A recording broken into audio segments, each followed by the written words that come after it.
Senhora Presidenta, senhores senadores, senhoras senadoras, quem nos acompanha pela TV Senado, pela Rádio Senado, também pelas redes sociais. Eu tinha preparado hoje meu pronunciamento nessa tribuna para falar sobre a campanha da Fraternidade de 2018, lançada pela CNBB para a Quaresma deste ano. Quaresma, que é uma campanha, que é um período guardado pelos cristãos católicos. E a campanha da fraternidade desse ano é Fraternidade e Superação da Violência. Vós sois todos irmãos. Está aqui o material da campanha da fraternidade e toda a sua fundamentação.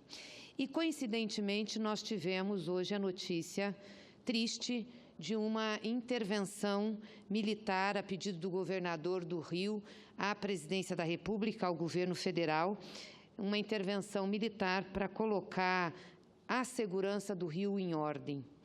É preocupante isso que nós vivemos no nosso país. Não me lembro, no tempo recente da nossa história, de nós termos tido uma intervenção desta ordem em qualquer estado brasileiro. Inclusive, passamos por momentos grandes no país, de tensão sobre segurança pública com a Copa do Mundo e com as Olimpíadas, e o que foi utilizado no nosso país preventivamente foi a Força Nacional de Segurança Pública, que é uma força baseada na Força de Paz da Organização das Nações Unidas, da ONU. É uma cooperação entre a segurança pública dos estados e também a Polícia Federal e as forças de segurança da União. Então, essa situação que acordamos hoje e vimos no Rio de Janeiro nos deixa a todos muito preocupados. É certo que a situação do Rio é uma situação muito crítica. Quem acompanhou o Carnaval, mas não precisou ser no Carnaval, anterior ao Carnaval, já sabia que a situação vinha se deteriorando a cada dia e que o governo do Estado não estava em condições de orientar e de ter pulso para arrumar a situação da segurança e ter uma intervenção de segurança que pudesse dar garantias à população. Me preocupa essa situação por dois motivos. Primeiro, por que o governo do Rio de Janeiro deixou passar o Carnaval, mesmo sabendo das dificuldades que o Estado tinha? Por que o governo do Rio de Janeiro, ou por que o governo federal, sabendo da situação e sabendo que a festa de Carnaval do Rio de Janeiro é uma das maiores festas nacionais que nós temos, inclusive de impacto internacional, com muita gente vindo de fora, não procurou colocar a Força Nacional de Segurança Pública em ação preventiva no Rio de Janeiro? Será que jogaram e apostaram no caos exatamente para levar a uma situação como esta? E aí vem a outra questão. É certo que o governo está aqui com a reforma da Previdência e é certo também que o governo está com muita dificuldade de arregimentar apoio da sua base para aprovar essa reforma da Previdência. Seria, portanto, esta ação também uma ação articulada para justificar a suspensão de uma reforma que o governo sabe que não terá votos? Isso tudo a gente questiona pela situação que nós estamos vivendo no país, que não é uma situação de normalidade democrática. Nós não estamos com as instituições em pleno funcionamento das suas atividades. Nós estamos com uma crise institucional no país. O Pacto Constitucional de 1988 foi rompido. Foi rompido quando não se respeitou o voto popular e nós temos um governo ilegítimo que tem menos de 6% de aprovação da população, que é o governo de Michel Temer. Assim como a aprovação do governo do Rio de Janeiro também está muito baixa. Esse governo ilegítimo começou uma série de desmontes do Estado brasileiro, levando o Brasil a uma situação de extrema dificuldade e de início de caos social. A questão da segurança pública, portanto, é só uma das questões que está se agravando no Brasil. E aí não adianta os parlamentares desta Casa e também da Câmara dos Deputados dizer que nós temos que fazer um grande investimento em segurança pública e um apoio do governo federal aos estados porque todos estão com problemas. Como que nós vamos fazer isso se foram os parlamentares desta Casa e da Câmara dos Deputados que aprovaram a Emenda Constitucional 95, que retirou recursos da segurança pública? Não sei se os senhores sabem, mas no orçamento do ano passado, nós tínhamos mais de 6 bilhões de reais no governo federal destinados à segurança pública, que poderiam ser utilizados para fazer programas com os estados. Esse ano, nós temos menos de 2,9 bilhões. Então, como que nós vamos dizer que temos que fazer parceria, ou que o governo federal tem que fazer parceria, se foi essa casa que aprovou uma emenda constitucional que nós falávamos lá atrás, não aprovem. Vocês vão levar o país ao caos. Dito e feito, o país está no caos. Porque é o caos na segurança pública, é o caos na assistência social, é o caos nos investimentos, é o caos na educação. Não tem como salvar o país numa situação dessas. É responsabilidade desta casa aqui, da grande parte dos senhores que ocupam os assentos aqui, que votaram na emenda constitucional 95, o caos que nós estamos vivendo hoje. Essa intervenção militar, essa intervenção que o governo federal anunciou a pedido do governo do Rio de Janeiro, é uma intervenção que tem um caráter político, sim. É uma decisão política de mudar a pauta do país. Vendo que não ia aprovar a reforma da Previdência, mudaram a pauta, resolveram fazer a intervenção no Rio de Janeiro. 2 problemas graves nisso. Não cabe às Forças Armadas cuidar da segurança pública. Nós sabemos o problema que isso tem, o impacto que tem nas Forças Armadas e o impacto que as Forças Armadas têm na comunidade. Não são preparados para isso. As Forças Armadas são preparadas para a guerra, não para fazer a segurança pública numa comunidade. Segundo, geralmente em situações como essa, quando se abre esta exceção, abre-se também a possibilidade de você ter uma situação mais contundente de perseguição e repressão aos movimentos sociais e de garantia aos direitos constitucionais. Quero repetir, nós já não estamos vivendo uma situação de normalidade nesse país, a partir do momento que a nossa Constituição não está sendo respeitada, aonde o voto popular não é respeitado e nós estamos num processo, antes da eleição, que está sendo, inclusive, colocado sob questionamento, ao não se deixar, ou não querer se permitir ou deixar, uma das maiores lideranças políticas populares dessa história de participar do processo eleitoral. Então, se questiona o pilar do voto universal de eleições livres e democráticas. A nossa Constituição está sendo rasgada nos direitos sociais mínimos. Quando se aprova a emenda constitucional 95, corta-se o orçamento da União para programas importantes para a população. E vou repetir de novo, inclusive segurança pública. Eram 6 bilhões de reais para o programa de segurança pública que nós tínhamos no orçamento da União, e agora são menos de 2 bilhões e 900, e ainda tem parte contingenciada. Então, como dizer que a União vai colaborar com os estados? E isso além dos cortes na área de assistência social, educação, volto a falar nisso. E o terceiro pilar é da soberania nacional. A entrega da Petrobras, dos postos de pré-sal, agora a privatização da Eletrobras, porque vocês não vão pensar que vai ser empresariado nacional que vai comprar a Eletrobras, né? Até porque as empresas nacionais estão quebradas, a economia está no chão. Quem é que vai comprar a Eletrobras? Ou vai ser chinês, ou vai ser americano, ou vai ser europeu. É uma vergonha um país vender aquilo que é estratégico para o seu desenvolvimento, que é a questão da energia. Nós vamos privatizar a vazão dos nossos rios, senhores. É isso que vai acontecer. Então, esta situação da segurança pública, ela também tem o condão de puxar a atenção política para esse tema. Um tema importante, mas que está sendo enfrentado de maneira errada. E está sendo enfrentado de maneira a ter exploração política. É isso que está acontecendo. Ou seja, se faz uma intervenção no Rio de Janeiro. A partir daí, pode ser tudo possível. Essa situação, por exemplo, em Roraima, onde nós temos uma intervenção social. O presidente foi para lá, pousando-se de sadista, falando grosso que não ia admitir uma intervenção na Guiânia. Está querendo o Temer fazer o que fazem aqueles que estão no ralo, no esgoto da história, nos seus governos? Querer ter um inimigo internacional para poder unificar politicamente, internamente o país? Será que vamos viver isso?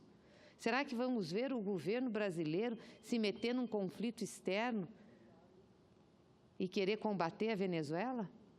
Não falta mais nada nesse país. Isso é uma possibilidade. Nós estamos vivendo tempos de muita escuridão no Brasil. essa intervenção militar no Rio de Janeiro pode ser uma porta entreaberta para um estado de exceção mais transparente no Brasil. Vou repetir, já estamos vivendo um estado de exceção, já estamos vivendo suspensão de garantias e direitos. Com isso aqui, nós poderemos ter a repressão direta, inclusive a movimentos sociais, ou principalmente a eles. Então, é de se fazer uma reflexão. A segurança brasileira é uma questão muito séria. Todos os nossos estados estão sofrendo muito com o problema de segurança. Mas ela não é uma questão que se resolva de maneira simples com uma intervenção como essa que está se pretendendo. Ela é uma intervenção maior. Quando nós dizemos que temos que investir em políticas sociais, em trabalho, em emprego, em renda, em cultura e lazer, nós queremos dizer que temos que investir naquilo que é preventivo à questão da violência, ou preparar a nossa sociedade, as nossas comunidades, para que tenham perspectiva e esperança. Quando nós temos que investir em segurança pública, nós temos que aparelhar as nossas polícias, mas não só com questões de repressão, não só com aparelhamento de repressão, mas também com inteligência, para que possamos precaver, para que as forças de segurança possam antever os problemas e aí sim ir lá no cerne deles, para que a gente não tenha violência na sociedade. Mas isso não existe hoje, porque não existe dinheiro. Cortaram o dinheiro do orçamento da União para isso. Cortaram, esta casa aqui cortou. Não existe. Então não há que se falar nisso. É muito grave o que nós estamos vivendo nesse país. Por isso eu quero parabenizar a Confederação Nacional dos Bispos, a Igreja Católica, por esse ano ter colocado na pauta da sua campanha da fraternidade a questão da superação da violência. E a faz de maneira muito clara, dizendo que a campanha usa um método muito conhecido que as comunidades de base usam para analisar a situação de violência no Brasil. É um método de ver, julgar e agir. E o que é esse método e como ele é utilizado pela campanha da fraternidade? Primeira parte, intitulada Ver. A violência e as estruturas sociais que aborda a questão de economia e mercado, acumulação do capital, o consumo, a desigualdade e a violência produzida pela lógica do mercado e a violação dos direitos fundamentais. Num país onde tem tanta diferença de renda, jamais vai se encontrar a paz, mesmo que você mobilize todos os exércitos do mundo para estar aqui. É só matando as pessoas mesmo.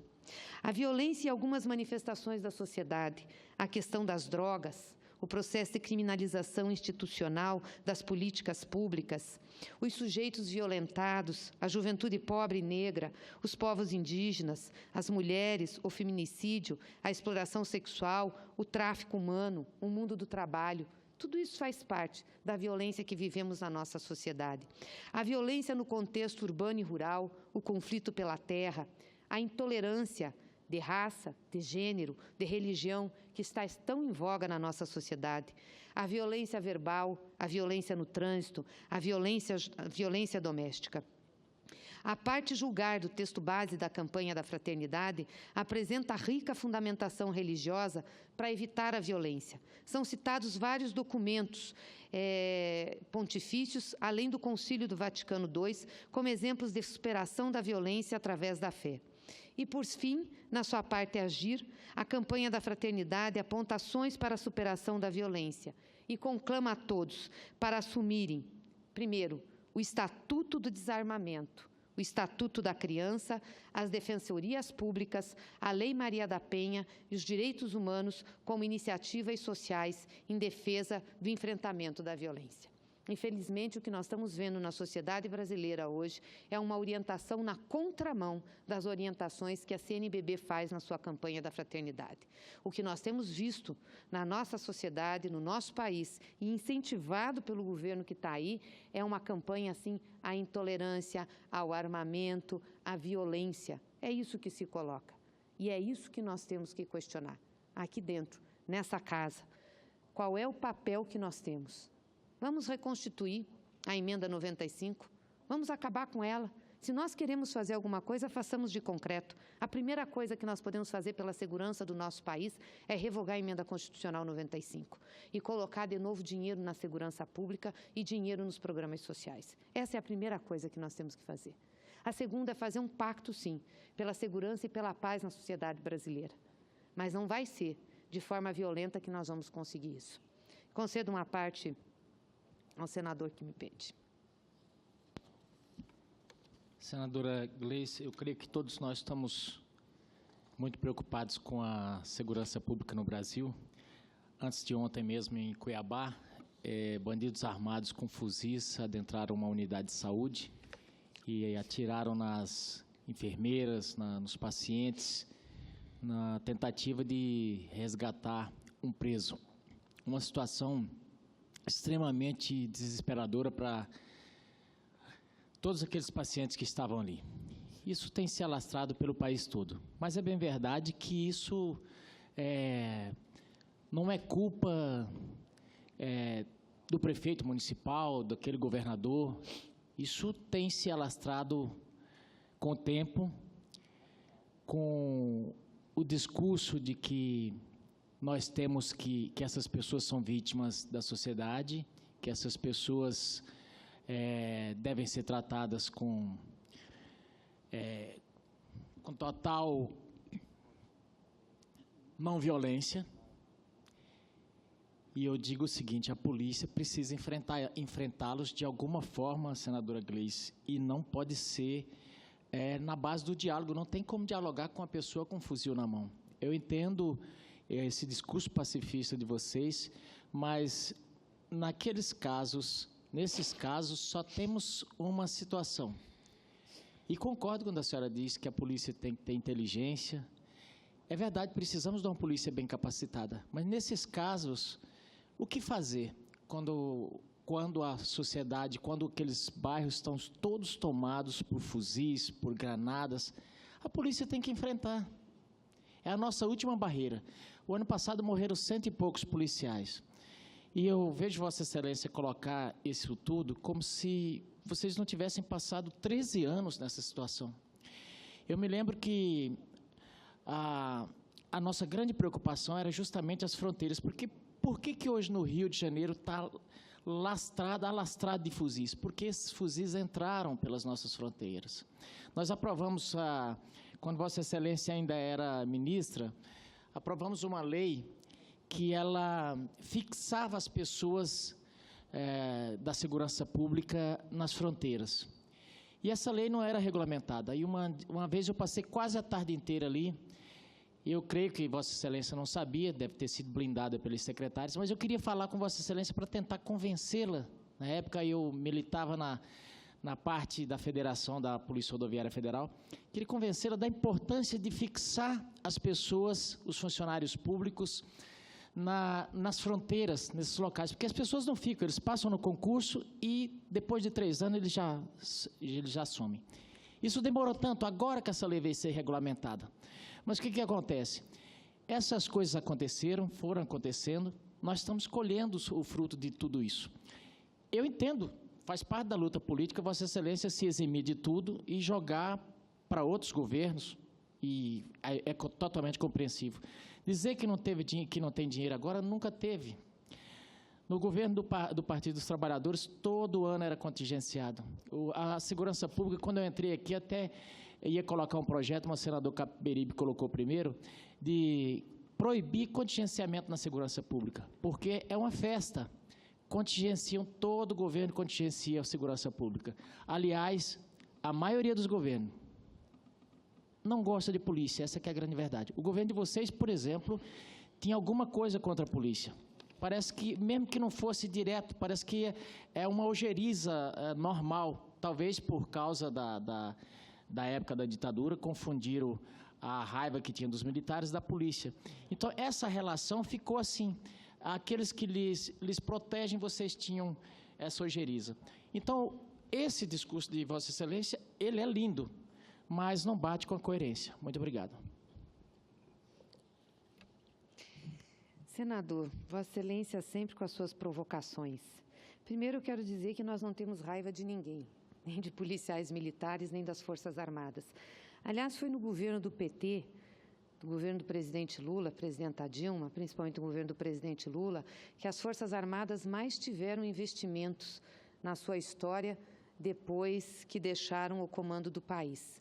Investimentos em setores estratégicos, que agora foram cortados todos, quase todos, pelo governo ilegítimo que Vossa Excelência é responsável por ele que está aí. Não tem mais investimento nas Forças Armadas. O soldo dos militares baixou. Hoje nós não temos, para os militares e para o alto comando das Forças Armadas, o mesmo tratamento que tinha anteriormente. E isso não precisa ser eu a dizer, pode perguntar às Forças Armadas. O tratamento tem sido diferente.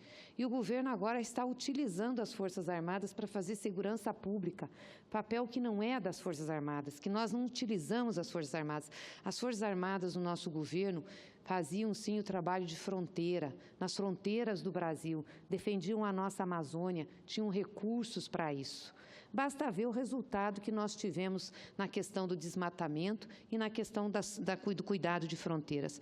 Vossa Excelência da PRF, eu tive a oportunidade de ter várias reuniões com a coordenação da Polícia Rodoviária Federal, quando ministra-chefe da Casa Civil, reestruturamos a carreira da PRF, fizemos investimentos e participei, sim, da questão da colocação de policiais federais da PRF nas fronteiras, inclusive com diferencial de diárias e depois de salários.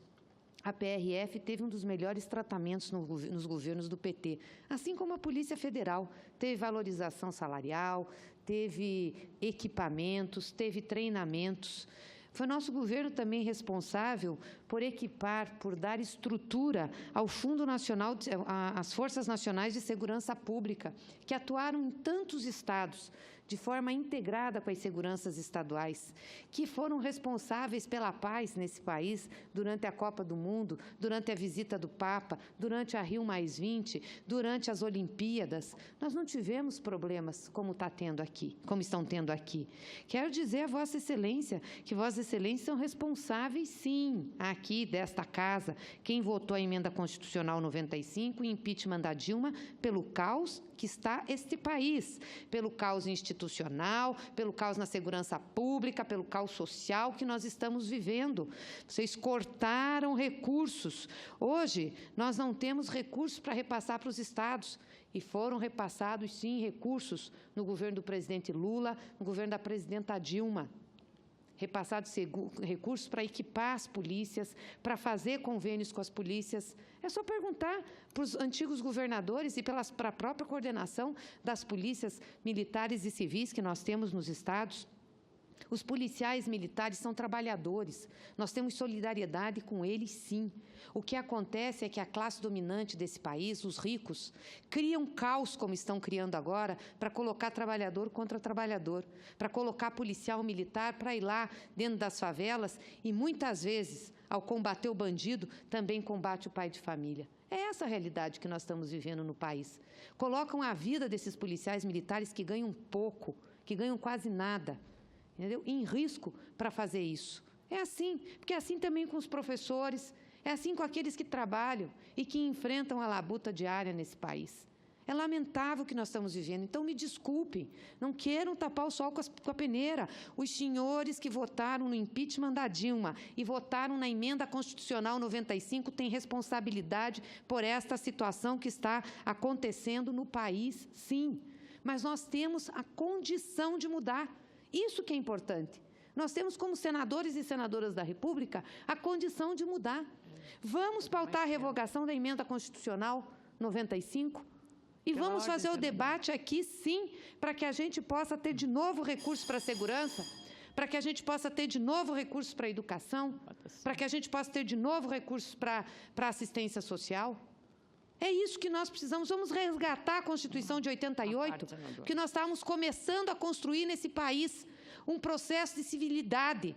São 30 anos apenas. Não achem que nós íamos mudar uma realidade de tanto tempo em tão curto espaço de democracia? E nós estamos rasgando isso. Concedo uma parte, senadora Ana Amélia.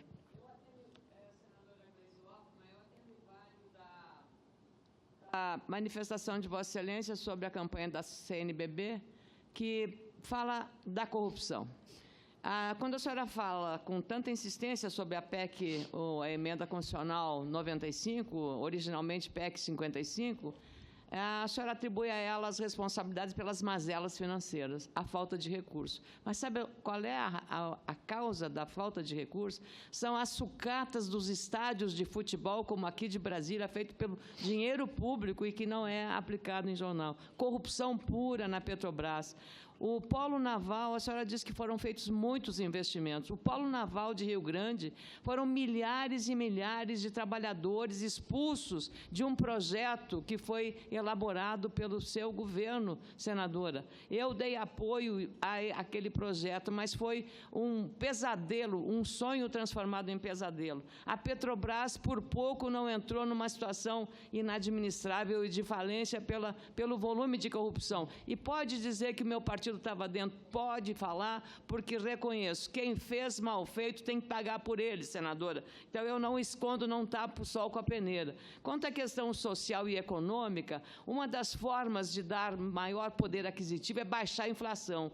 O seu governo, e a senhora fala, votei pelo impeachment e tenho a consciência tranquila de ter cumprido com o meu dever aqui e de ter votado também a PEC dos gastos para evitar a irresponsabilidade fiscal de governos perdulários, como foi o governo passado, e também das questões envolvendo questões de Estado, quando a senhora refere, eu sei que o governo Temer não é nenhuma Brastemp, mas os indicadores de inflação, por exemplo, são os mais baixos. Vossa Excelência é uma especialista em economia, sabe disso. Uma inflação mais baixa aumenta o poder aquisitivo do assalariado, que pode comprar mais comida, senadora. A senhora esquece desses dados social relevantes e também da valorização que temos em relação às questões dos indicadores, juro mais baixo da história, a inflação mais baixa desde o Plano Real, senador. É preciso ter uma visão crítica e tenho também, mesmo porque sou uma senadora independente,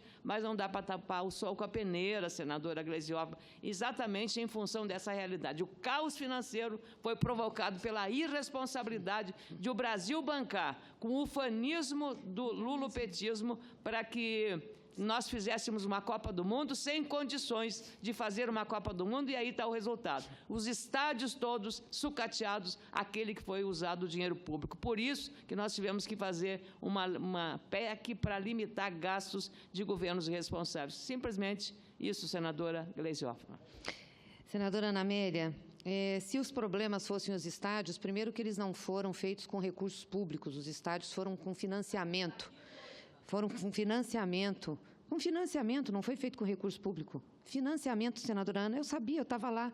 Não teve recurso público. Só se teve do governo do GDF, do governo federal não teve. Todos foram com financiamentos e foram limitados. Todos. Se os estados se endividaram a mais, não cabia ao Estado federal, ao governo federal intervir. Então, todos foram com empréstimos limitados para fazer a Copa e, inclusive, cada estado resolveu fazer da sua forma. Então, eu acho que isso é importante dizer. Se esse fosse o problema, talvez o maior problema, senadora Ana Amélia, no nosso país, seja o aviltante lucro que nós temos das instituições financeiras e o pagamento de juros que nós tivemos durante esses 2 anos do governo Temer, que nós ficamos com uma taxa de juros exorbitante para poder o capital financeiro ganhar e retirar o dinheiro do orçamento público da União. Hoje a inflação está baixa, isso está servindo do quê para o trabalhador? Que está desempregado ou está no trabalho intermitente, naquela votação que vocês fizeram aqui, tirando o direito dos trabalhadores na reforma trabalhista. O que adianta a inflação baixa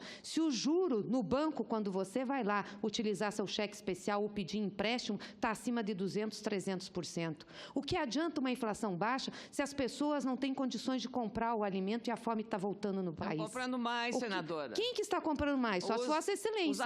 Os assalariados, não, senadora. Os assalariados o quê? Que mantêm o emprego? Deve ser o pessoal do serviço público que tem estabilidade no emprego, porque eu não sei se a senhora conhece, o país está passando por uma crise sem precedentes. Nós estamos com 12 milhões de desempregados. Criada pelo seu governo. Meu governo deu 20 milhões de emprego para a população. Meu governo baixou a taxa de juros. com 14 milhões de desempregados, senadora. Não, senhora. Em 2014, nós tínhamos 4 milhões de desempregados. 14 milhões. Essa situação dos 14 milhões foi já no governo de Michel Temer. Uma vergonha que vocês estão fazendo, o que vocês fizeram no Brasil, gente. Vocês têm que assumir que erraram. Erraram feio. A opinião pública internacional olha para o Brasil hoje e pergunta o que essa gente está fazendo no governo brasileiro. Estamos destruindo o Estado brasileiro. A Constituição brasileira, que não tem 30 anos, foi baseada em um tripé. Primeiro, a questão do voto universal e eleições livres e democráticas, um cinturão de proteção social mínimo trazido pela Seguridade Social, que foi constitucionalizada, e a questão da soberania nacional. Esses 3 pilares estão sendo desmontados e a população está ao léu. Agora só não vai aprovar a reforma da Previdência, vou dizer por quê, porque o governo não tem voto na Câmara. Está todo mundo com medo da eleição. Aí todo mundo está dizendo para o governo que não vai aprovar. Aí o governo, inteligentemente, safadamente, resolve aceitar um pedido de intervenção militar do Rio de Janeiro, exatamente para desviar a atenção e não precisar votar a reforma da Previdência. É essa a realidade que nós estamos vivendo nesse país hoje. Como é que nós justificamos o que está acontecendo com o rombo nas contas públicas? Vocês disseram que era só assumir o Temer que ia resolver. Hoje nós temos mais de 115 bilhões de rombo, 120 bilhões. Quando nós entregamos o governo, o déficit que tinha era de 30. Disseram que iam consertar. Consertaram para quem? Consertaram para os banqueiros. O Itaú teve 25 bilhões de lucro e a população está voltando a passar fome. O salário mínimo foi cortado no orçamento, não deixaram aumentar o salário mínimo. Estão fazendo uma reforma da Previdência para tirar exatamente direito da população mais pobre desse país. E aí querem dizer que as coisas estão bem? A Petrobras, eu acho incrível vocês colocarem que a Petrobras foi dilapidada. O Sérgio Moro, que é uma pessoa tão benquista por Vossas Excelências, está dizendo que estava devolvendo... Senadora. Há controvérsias. A última pesquisa, ele estava com mais de 50% de rejeição. Está dizendo que está devolvendo dinheiro para a Petrobras, que já devolveu 1,9 bi. Devolveu 1,9 bi e está mandando a Petrobras pagar 10 bilhões para investidores americanos. Para o erro, para uma compra de Passadina, que senadora. Que vergonha é essa? E vocês Passadina, quem comprou que Passadina, senadora? E vocês quem defendem comprou? os interesses da Shell, Passadina dos é uma grandes, vergonha, e uma ficam aí com essa justificativa de Passadina para dar dinheiro para a Shell, para dar dinheiro para a Exxon, para dar dinheiro para os fundos abutres americanos em cima da Petrobras. Tem que refrescar a memória dos senhores. Vou buscar a memória dos senhores. E a senhora não briga pelos interesses nacionais, claro, entrega assim, como se a justiça americana tivesse direito, como se a justiça americana tivesse certa. É assim que se faz e a justiça brasileira vai lá. País que os tem mesmos que treinaram na CIA. Esse pessoal do Ministério Público que está entregando a Petrobras treinou na CIA. Agora teve, inclusive, uma ação grande aí do governo de Vossas Excelências. Agora a senhora vai dizer que a CIA derrubou a Dilma. Mas só falta dizer que a Dilma foram vocês mesmos que derrubaram. A Dilma foram vocês mesmos que derrubaram pelo entreguismo que vocês têm e pela falta de respeito à Constituição. Esse caos que vocês causaram no país, essa situação vergonhosa que nós estamos. Culpa de vocês que votaram aqui o impeachment. Uma vergonha. Agora, pagar 10 bilhões. Pagar 10 bilhões. Foram vocês que votaram, não foi o Ricardo Lewandowski que votou. Foi ele que presidiu, ele estava aqui representando o Supremo, senadora. Vocês que votaram. Pelo Supremo. Se vocês não votassem, ele estaria presidindo do mesmo jeito. O Supremo, mas ele não votou. Dentro da lei, da ordem, da Constituição. Senadora Ana Amélia, assuma a responsabilidade. A senhora tirou uma presidenta legitimamente eleita, colocou esse ilegítimo, e que, aliás, de novo pelo mesmo motivo. Virou folclore, virou alegoria de carnaval. Esse presidente é tão respeitado que virou uma alegoria de carnaval. Foi quando a senhora e outros colegas tomaram de assalto a mesa do Senado na votação de matéria alegoria importante. de carnaval. O vampirão. Aliás, eu quero parabenizar aqui a Escola de Samba Paraíso do Tuiuti, que deu uma aula de cidadania nesse país. Mostrou o que é a escravidão nesse país. E nós ainda temos uma classe dominante política de direita. Jato na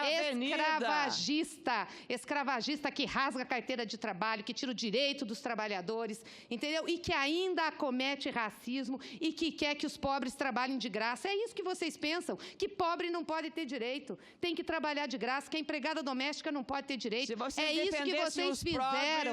É isso que vocês fizeram. Que tem. Eu gostaria que a mesa, por favor, garantisse a minha palavra. Depois a senadora Ana Amélia pode fazer o discurso dela, mas eu gostaria que a mesa garantisse a minha palavra. rasgaram aqui o direito dos pobres, o direito conquistado pelas empregadas domésticas tão recentemente de ter FGTS, de ter condições. É uma barbaridade o que os senhores fizeram e agora vem querer dizer que não tem responsabilidade? Foram os senhores que votaram a emenda constitucional 95, rasgaram a CLT e querem rasgar a Constituição. O caos que nós estamos vivendo hoje no Brasil é em razão, sim, do que fizeram, do atentado que fizeram. E nós dizíamos isso aqui. Os senhores não estão fazendo contra a Dilma, os senhores estão fazendo contra o país. Esse país vai entrar numa crise institucional e entrou, está aí. Está aí a crise institucional. O Congresso não tem respeitabilidade, o Executivo não tem respeitabilidade, o presidente vira alegoria de carnaval, aliás, muito bem posta, né? Junto com os bonequinhos da Fiesp, né? Dos verdes e amarelos que foram lá, o pato da Fiesp, o pato simpático da Fiesp, que foi protestar nas ruas, manipulados aí pela grande mídia, dizendo que tinha que tirar a Dilma, e aí, com isso, rasgou-se todos os direitos do povo brasileiro. E aí nós estamos vivendo esse caos. Então, não adianta fazer discurso bonito aqui, não adianta ficar fazendo discurso dizendo que a União tem que ajudar, que nós temos que melhorar, que a situação está feia por culpa dessa casa. Está feia por culpa... Essa casa começou a crise, junto com a Câmara, naquela sessão ridícula, presidida pelo Eduardo Cunha, onde os deputados, companheiros aí da maioria dos senadores que votaram pelo impeachment, com o mesmo discurso, votavam por Deus, pela família, pela fé, pela filha, por tudo, menos pela Constituição. Esta é a responsabilidade do Parlamento. Se nós queremos agora consertar isso, comecemos a consertar os erros que cometemos aqui, as votações que fizemos aqui. É isso. Vamos reconstituir a Constituição, vamos devolver a ela o direito das pessoas terem seguridade social, saúde, educação, assistência social, de ter condições de ter salário digno, de ter um salário mínimo. É isso que nós estamos falando. E contra fatos, me desculpa, não tem argumento. Vocês podem morrer aqui falando que foi responsabilidade do governo do PT. A população sabe que não foi. E sabe por quê? Sabe? Porque viveu os governos do PT. Sabe o que era ter renda, sabe o que era poder ir no supermercado, sabe o que era poder fazer churrasco no final de semana, sabe o que era poder comprar um carro, sabe o que era poder se divertir, sabe? Porque viveu esse período. Não é à toa que em qualquer pesquisa, mesmo com toda a desconstrução que os senhores fazem do presidente Lula, ele aparece em primeiro lugar. O problema de vocês é a crise, porque vocês não têm projeto, não têm causa e não têm candidato para presidir esse país. Essa é a grande realidade. E aí ficam inventando todo tipo de história e de questões políticas para desviar a atenção da população. É o que nós estamos vivendo hoje no país. Então, esta crise, inclusive da segurança pública, é responsabilidade desta casa também, deste governo e desta casa. E, para finalizar, eu quero aqui, mais uma vez, parabenizar, queria fazê-lo isso no início da minha fala, parabenizar a Escola de Samba Paraíso do Tuiuti, parabenizar as duas que ganharam aí em primeiro e segundo lugar, mas principalmente Paraíso do Tuiuti, que levou para a avenida, sinceramente, o enredo do que o povo brasileiro está sofrendo na pele. Ou seja, os direitos cortados, os trabalhadores, e ali não era questão só do desemprego, era também do emprego informal, porque hoje nossos trabalhadores estão sendo submetidos a trabalhar em condições menos dignas, ganhando menos, porque esta casa fez a reforma trabalhista junto com a Câmara. É isso que nós estamos dando ao povo. E esta escola de samba conseguiu colocar na pauta do carnaval o que realmente está acontecendo com o Brasil. Foi um carnaval muito politizado, um carnaval onde o povo brasileiro externou o que estava pensando. Não só no Rio, como no Nordeste, em São Paulo, várias manifestações. E isso mostra que o povo brasileiro não está contente com o que está acontecendo no Brasil. Não está contente com esse governo e nem com os rumos do Congresso Nacional. É por isso que o Congresso Nacional não tem respeitabilidade, o Executivo não tem respeitabilidade e o Judiciário não tem respeitabilidade nesse país. Infelizmente, nós vivemos uma crise institucional sem precedentes na história recente do Brasil. Eu espero, sinceramente, que a gente assuma a nossa responsabilidade e recoloque a Constituição Federal na ordem das coisas, recolocando aquilo que ela foi responsável, em 1988, de oferecer ao país. A soberania, uma seguridade social e a democracia. Muito obrigada. Pela ordem, presidente. Pela ordem e em seguida peço... Eu veja só, no mesmo pronunciamento da senadora, que acaba de deixar a tribuna, ela quando foi atacar a intervenção no Estado do Rio de Janeiro, falou que o Brasil está vivendo com uma democracia e com as suas instituições funcionando. E agora ataca o Judiciário, ataca o Ministério Público, numa incoerência absoluta. E a gente tem que pensar, quando estava falando a verdade, falando por convicção, quando disse que era um Estado de Direito funcionando, que não precisaria intervenção, ou agora, quando ataca o Judiciário, o Ministério Público, e não falou, mas certamente também a Polícia Federal. Pela ordem, até é bom para esclarecer, não falei que nós estávamos no Estado democrático de direito em funcionamento. Eu disse que devíamos ter precavido a situação e que o Estado do Rio de Janeiro, por saber que não tinha condições de oferecer segurança numa situação como o Carnaval, deveria ter solicitado a Força de Segurança Nacional, que foi criada, inclusive, foi estruturada nos nossos governos exatamente para servir a situação como essa. E vou reiterar, nós estamos numa crise muito grave nesse país, onde o Pacto Constitucional de 1988 está sendo rasgado. E quero repetir, o tripé que se baseou a Constituição está deixando de existir. A democracia, o voto universal e a respeitabilidade por ele, a seguridade social e os direitos mínimos da população resguardados pela Constituição e a soberania nacional.